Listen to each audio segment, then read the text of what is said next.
Good evening. The Prime Minister today tweeted that he's invited US President Barack Obama to be the chief guest at next year's Republic Day celebrations. Now we have confirmation both from the White House as well as from the Ministry of External Affairs that President Obama has consented. So, how big a catch is this? Some folks are calling this a diplomatic coup for Prime Minister Modi. That's top of the news tonight. Welcome to the show. I'm Zaka Jacob. Up first, the headlines. It's a diplomatic coup for Narendra Modi, according to some folks. He invites US President Barack Obama to be the chief guest for the Republic Day celebrations. Obama will be the first American president to be accorded this honor. And then it's Sanskrit versus German. The government now indicates after Kendriya Vidyalayas, now it may extend this policy of banning foreign language training to all CBSE schools. Another Trinamool Congress MP, Srinjoy Bose, is arrested in connection with the Sharada scam. Pressure now mounts on Mamata Banerjee. The big guns were out campaigning today. Modi urging Jharkhand to vote out dynastic politics, while Sonia accused the BJP of playing politics over flood relief in Kashmir. And Japanese Prime Minister Shinzo Abe dissolves parliament, paving the way for elections which will most likely happen in December.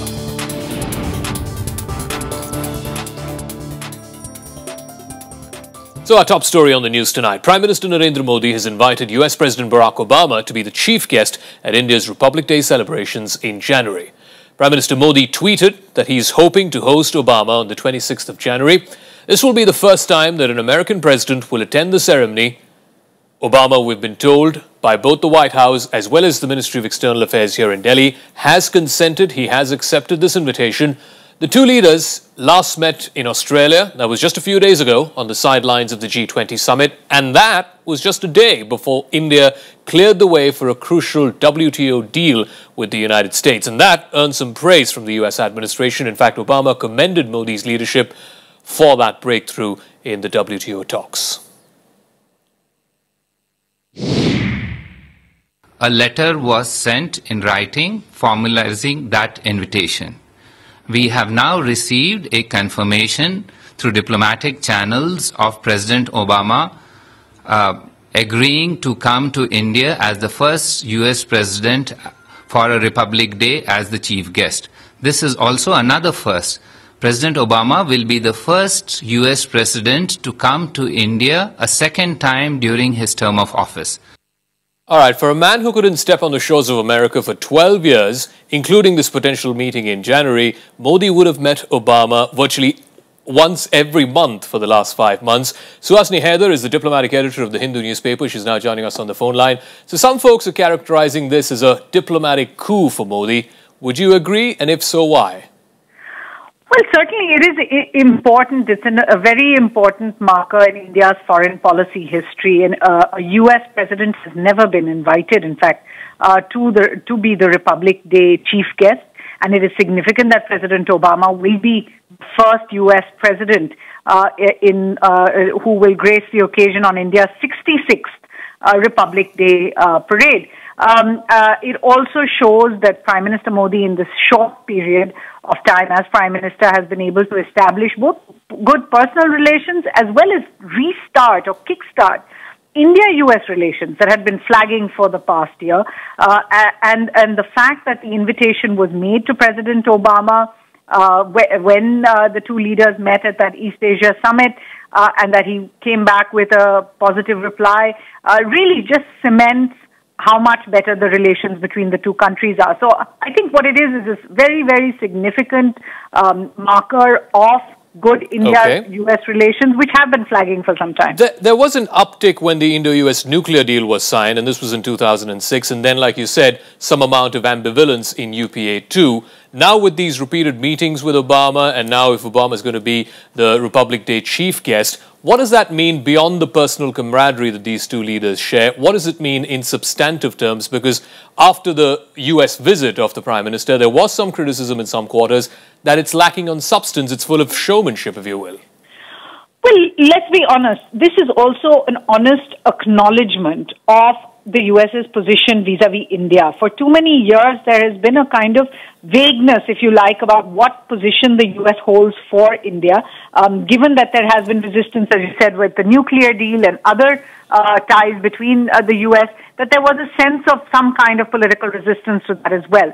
Now you see President Obama coming as the chief guest, where on a day when India really showcases its military might.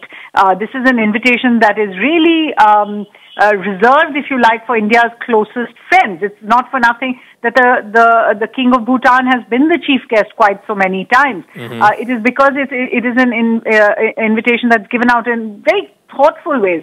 The US is now India's biggest defense supplier. It is also one of India's biggest trading partners. This is an acknowledgement now that the two countries are also extremely close to each other. And just curious, very quickly, if you could add to your thoughts on this one, just how India's largest trading partner, which happens to be China, would look at these developments.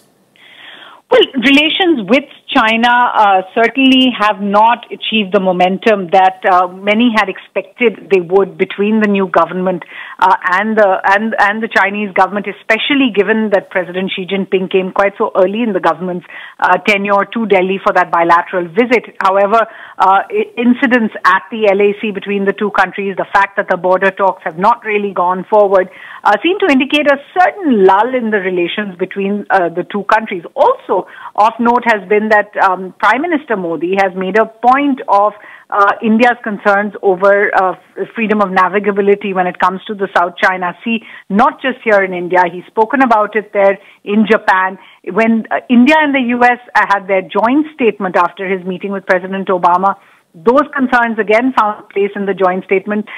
He has then reiterated those concerns at the East Asia Summit and the ASEAN India Summit as well.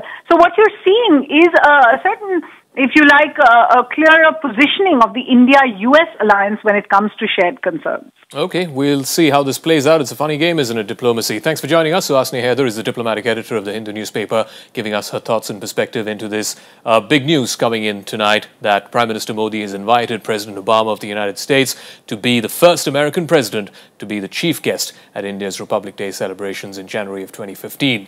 Let's get you some other stories. So while on that front, on the diplomatic front, it seems like there is definitely a realignment. The government is moving forward.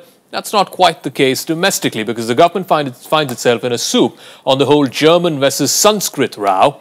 Buoyed by their success in forcing the government to drop German in favor of Sanskrit, the right-wing Hindu group which was behind that campaign now wants to extend it beyond just the Kendriya Vidyalayas. They want to focus on all CBSE schools. And caught in the middle, Union HRD Minister Smriti Irani is evasive. Unerwünschte Kontroverse. That's German for unwanted controversy. That's what the HRD ministry has stoked up. It's German versus Sanskrit, and it's not restricted just to the Kendriya Vidyalayas anymore. Now the HRD ministry wants to extend this to all CBSE schools. But on the sidelines of the World Hindu Congress, Union HRD Minister Smriti Irani was evasive. I am not aware of the notice. Once I receive it, I shall give my response on the basis of whatever you are telling me to. एक तो मुझे ऐसा लगता है कि एक भ्रम पैदा किया गया है. ये जो MOU था वो जर्मन को थर्ड लैंग्वेज के रूप में सभी स्कूलों में प्रस्तुत कर रहा था, जो अपने आप में संविधान का एक उल्लंघन था. Sanskrit Bharati is the RSS offshoot that was the hand behind the controversy surrounding introducing Sanskrit in Kendriya Vidyalayas. Buoyed by their success in that campaign, they now want to pressurize the government to extend it to all CBSE schools. But this is coming at the expense of parents, teachers, and most importantly, the students. As expected, it's given ample fodder to the opposition. Well, it's extremely unfortunate. If the government wanted to introduce another language, they could have always amended the rules and introduced Sanskrit in the curricula. The fact that you took out a particular language and then want to introduce Sanskrit, in fact, gives rise to very legitimate apprehensions with regard to your intentions. The German ambassador to Delhi, Michael Steiner, has been reaching out to Hindutva groups to try and eke out a compromise. A couple of days ago, he met with Hindutva demagogue Dinanath Batra here in the capital. On the face of it, the ambassador feels confident. I'm confident that the government finds a solution, and that this solution must be on the basis of the law of India. On that, we agreed. On his recent trip to Australia, the Prime Minister promised German Chancellor Angela Merkel that this issue will be soon sorted out. Students of the German language are waiting for the Prime Minister to make good on his promise. Bureau Report, Rajya Sabha TV. Onika Mehrotra is the director of the Kalka Group of Institutes. Her school would be one of the affected ones if this policy is extended to CBSE schools. She's now joining us live on the news tonight. I want your comments, your thoughts, your reaction to this policy. I know it's still in a policy stage. It hasn't been implemented yet. But if the government makes good on its promise of extending this to CBSE schools, how much of a blow would that be to you and to your institution? I'm happy that you have taken up this topic before the policy is implemented, because if it's implemented, I think it's going to lead to a lot of chaos. So it's good that, you can nip it right away here. And you see, there can't be any compulsion of force. And CBSE, if you read the guidelines, has various options for schools to offer optional subjects. So I think that kind of a liberty should be given to schools. One, because of the globalization, because one is going to help the students. Ultimately, education is all about child-centric, how much the child benefits, and what is the output of what he's studying. What about the government's argument that this goes against the three-language policy, which was basically Hindi, English, and one Indian language? It was never envisaged to teach foreign languages in schools anyway. How would you react to that? No, there was a lot of changes after that, and it was optional. I, for one, didn't study Sanskrit. I had Bengali for that matter. So options are laid for the students. And if you see today's, generation, if you see today's scenario, I think it's very vital to come out of that. You have to, make the child more globally accepted. And where else can the child be more open to than to schools? And that so it's a very good platform where children can, get exposure. As an educationist, that can't be done if German or Chinese or French or any foreign language is taught to students as the government wants it to be, as an optional / recreational / hobby language, if you will. Well, that can be done for Sanskrit also. Why the debar for only other foreign languages? I mean, the n number of other languages too. So the North India will start their Sanskrit, the Southern India will start their language. So there will be utter chaos in the entire country. All right. So it's an optional, there should be variation, and let education be free from any of this pressure at least. All right, leave the kids alone. It's a famous old song, isn't it? Thanks for joining us. Onika Mehrotra is from the Kalka Group of Institutions, giving us her thoughts and perspective into what this means for her school, for her students. We will keep an eye out as to how this policy shapes up in the days ahead. Meanwhile, more national news that we're tracking on the news tonight. It's a big blow to the Trinamool Congress in the Sharada chit fund scam. The CBI has arrested one more of its MPs. They've arrested the Rajya Sabha Member of Parliament, Srinjoy Bose. He becomes the third Trinamool leader to be arrested in this case. With these arrests and several other leaders still under the CBI's radar, Mamata Banerjee's party is facing the political heat in this multi-crore scam. Rajya Sabha MP Srinjoy Bose became the third member of Trinamool Congress to be arrested in the Sharda chit fund scam. On Friday, he was questioned for hours by the CBI. State Minister Shyama Prasad Mukherjee and former Trinamool MP Somen Mitra were also questioned by CBI. Why should I feel worried? There is nothing to feel worried. I have done nothing wrong, so there is nothing to feel worried. The State Transport Minister Madan Mitra, who was admitted to hospital a day back, was also interrogated. With more names tumbling out of the closet, Trinamool Congress faces heat from the opposition. CBI will take stern action against them. Unnecessary calling here and there. They should have to take the proper action against the real culprit. That is the desire of the Bengal people. These are only the initial arrests that we are seeing, and I think some more senior leaders of the Trinamool Congress, I think possibly also will fall into the net of the CBI.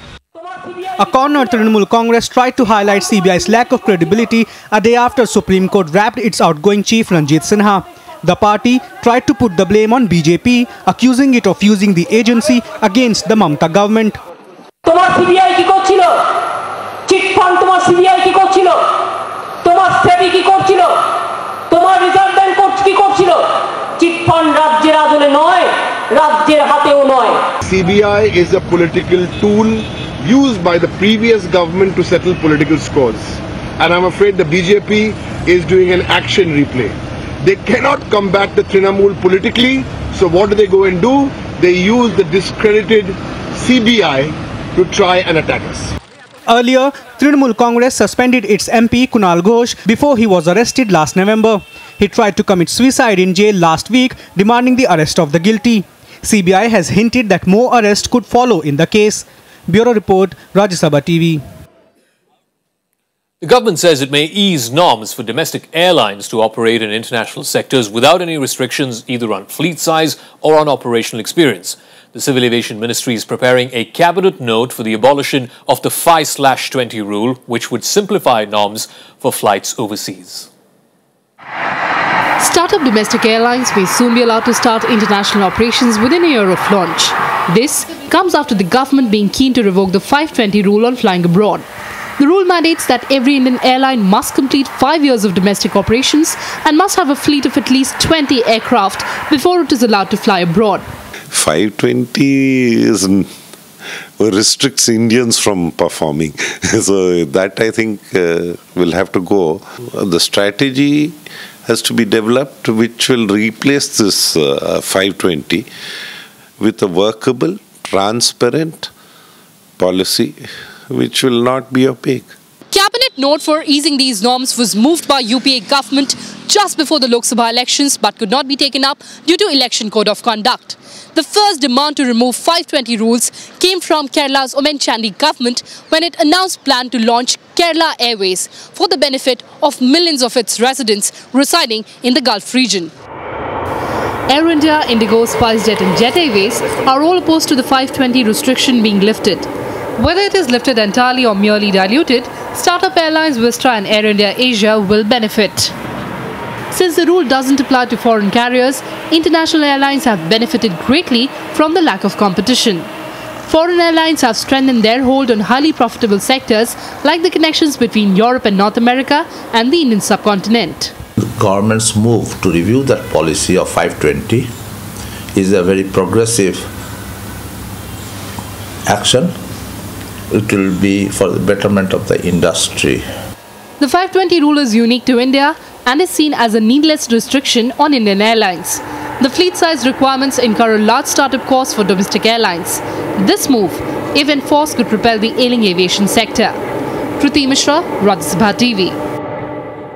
Well, we're going to take a break here on the program. When we come back, it's Mulayam-e-Azam in Uttar Pradesh as the Samajwadi Party faithful roll out the red carpet to celebrate Netaji's 75th birthday. It also includes a Victorian buggy.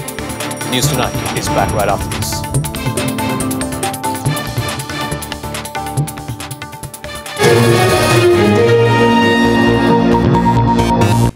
Welcome back to the News Tonight. Time now for all the stories from the campaign trail, both in Jammu and Kashmir and in Jharkhand. We start in Jharkhand, where amid a poll boycott by the Maoists, Prime Minister Narendra Modi today kicked off his campaign in the state in what is expected to be a long campaign season. He addressed 2 rallies in the state today. Modi targeted the JMM on many issues, top of which was the issue of dynastic politics. He urged people of Jharkhand to free themselves from dynastic politics, to free themselves from the rule of the Sorens. On Friday, Prime Minister Narendra Modi launched his campaign trail in Jharkhand. He took on the JMM government, accusing it of corruption and nepotism. Addressing rallies in Palamu, he also urged voters to end dynastic rule in the state. Jharkhand में जो सरकार में बैठे हैं, वो भ्रष्टाचार में डूबे हुए हैं कि नहीं है? अनाप शनाप भ्रष्टाचार करते हैं कि नहीं करते? आप चाहते हैं झारखंड के नौजवानों को रोजगार मिले? आप चाहते हैं झारखंड में सुख संपन्नता आए? अगर ये आप चाहते हैं तो सबसे पहले झारखंड को परिवारवाद से मुक्त कराइए.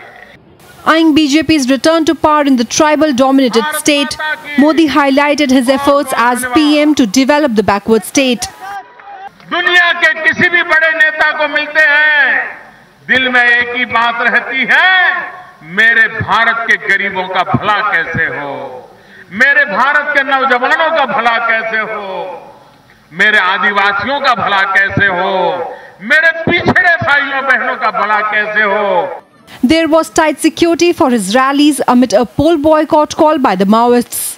PM urged the extremists to shun violence and join the mainstream. राजनीति हो, परिवार हो, समाज हो, गांव हो, हिंसा से कभी किसी का भला नहीं होता। मैं उन नौजवानों से भी आज एक भाई के नाते कहने आया हूं कि आपके कंधे पर जो बंदूक है वो धरती तो लाल कर सकती है, किसी मां के बेटे को बलि तो चढ़ा सकती है, लेकिन उसी कंधे पर अगर किसान के बेटे का हल होता तो ये धरती हरियाली हो जाती। Modi's last visit to Jharkhand was marred by controversy after Chief Minister Hemant Soren was booed in his presence at a function. An angry JMM said it would not allow any central minister in the state after that incident. During his rallies on Friday, PM also took a dig at Soren government for such threats against his ministers. Bureau Report, Rajya Sabha TV. So while Mr. Modi was in Jharkhand working the crowds there, Sonia Gandhi was in Jammu and Kashmir, and she was pretty scathing in her attack on the BJP, accusing it of playing politics over providing relief to flood victims in Kashmir. She said that the ruling party at the centre has the capability of promising the moon, but it did not have the capability of following it up with action. She was addressing rallies in Bandipora and Ramban, both in the valley today. Congress President Sonia Gandhi was on the campaign trail in Jammu and Kashmir on Friday.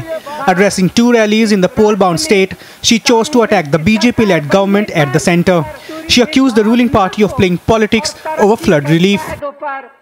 मुझे गम और परेशानियों के मौके पर सियासी बातें करना अच्छा नहीं लगता, लेकिन अपना ये दर्द आपके सामने रखे बिना नहीं रह सकती। राहत के काम बेहद सुस्त रफ्तार से क्यों चल रहे हैं? आज क्या हो रहा है? आज जब केंद्र में भाजपा की सरकार बैठी है तो लगता है जैसे आपकी मुसीबतों से उसे कोई लेना देना नहीं है। रिलीफ के लिए राज्य सरकार ने जरूरत के मुताबिक जितना धन मांगा वह भी दिया ही नहीं। Gandhi was, however, full of praise for the volunteers who helped in the rescue and relief operations after the floods. She also highlighted the steps taken by the previous UPA government at the centre. 2011 में अब इस सूबे की सरकार की सदारत कांग्रेस के हाथ में रही है तो तरक्की के खूब काम हुए। जम्मू कश्मीर की तरक्की और सामाजिक भाईचारे के लिए हमारा नजरिया बिल्कुल साफ रहा है। Sonia urged the people of the state to vote for her party to safeguard secular values. Bandipora and 14 other constituencies go to polls in the first phase of elections in the state on 25th of November. Bureau Report, Rajya Sabha TV. Meanwhile, more news from across the country in Nationwide. In a major relief to the Shahi Imam of the Jama Masjid, Syed Ahmed Bukhari, the Delhi High Court today ruled that his decision to anoint his son as his deputy and successor has no legal sanctity. But here's the relief. It refused to stay the ceremony of his son's anointment as the Naib Imam of the Jama Masjid. The court has also sought replies from the centre, from the Waqf Board and Imam Bukhari himself by the 28th of January. The 5 fishermen who were sentenced to death in Sri Lanka and pardoned by Sri Lankan President Mahinda Rajapaksa returned to Chennai today. It was a rousing, emotional reception at the Chennai airport. All fishermen hail from Rameshwaram. They were sentenced to death by a Sri Lankan court for alleged drug trafficking. Samajwadi Party chief Mulayam Singh Yadav is under attack for his splurge on turning 75. Mulayam had planned a grand 2-day celebration that begins tomorrow in Rampur, which is the family bastion. The grand celebration includes a 75-feet-long cake, a Victorian buggy that's been hired all the way from London, birthday wishing balloons all along the roads, 100 welcome gates, what have you. The Samajwadi Party has also decided to celebrate Netaji's 75th birthday as Samta Divas. Well, that is ostentatious, isn't it? Now, something that is not so ostentatious but should have been done a long time ago, but it's waited 6 years, and finally US President Barack Obama has announced what is the biggest overhaul of America's immigration system. He's used his executive powers to announce a series of administrative measures which will provide legal status to more than 5 million illegal immigrants who are living in America. Bypassing the US Congress on this issue, Obama has now set himself up with a clash with angry Republicans who will come back in January. Remember, they now control both chambers of Congress. So we're going to offer the following deal. If you've been in America for more than 5 years, if you have children who are American citizens or legal residents, if you register, pass a criminal background check, and you're willing to pay your fair share of taxes, you'll be able to apply to stay in this country temporarily without fear of deportation. Imposing the most sweeping immigration reform in a generation, US President Barack Obama has in one stroke eased the threat of deportation for 5 million illegal immigrants. Using his executive powers to work around the gridlock in Congress, Obama announced 3 major actions. The plan involves providing additional resources for Border Patrol security in order to stem the flow of illegal crossings, to allow undocumented residents to legally apply for jobs, and thirdly, to deal responsibly with the millions of immigrants living in the country. The move will also benefit a large number of Indians in the field of technology. Obama touched millions of hearts as he described the struggles of illegal immigrants in the country in his speech. Dozens of supporters rallied outside the White House, but Obama's new immigration strategy has infuriated Republicans. They accuse Obama of overstepping his constitutional powers.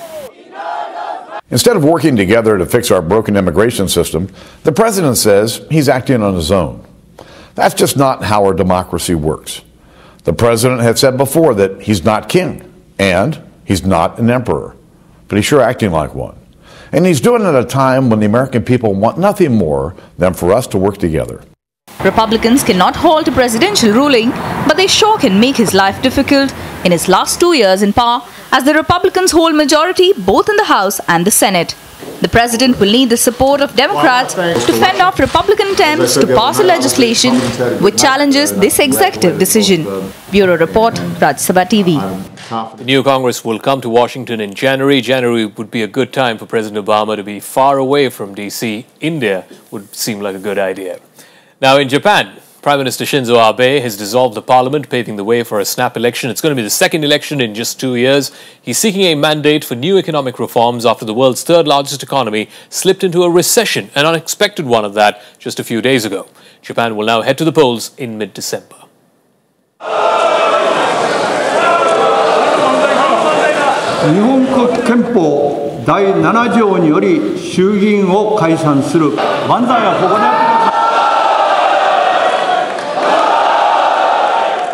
Parliamentarians cheering Japanese Speaker's announcement of dissolving the House. Now Japan will go for snap election on December 14th.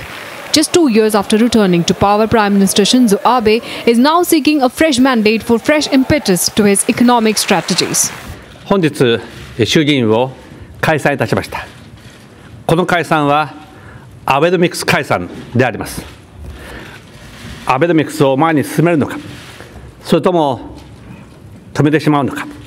Shinzo Abe pledged to revive the economy with a series of reforms including new monetary policy and government spending. He also promises new strategies to control Japan's massive public debt.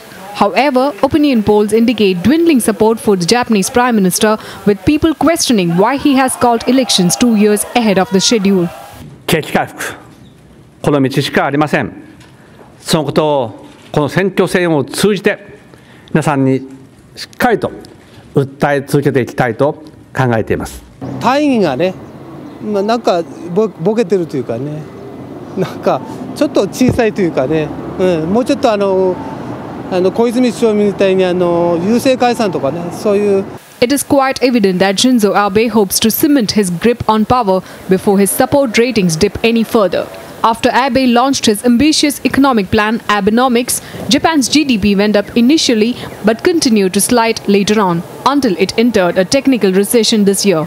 Abe said he would resign if his coalition failed to win a simple majority. Bureau Report, Rajya Sabha TV. It's more like a referendum on Abenomics, isn't it? That's a wrap of the news tonight, this Friday edition. From me, Zaka Jacob, and the rest of the team, thanks for your time. We'll catch you again tomorrow night, same time. Good night.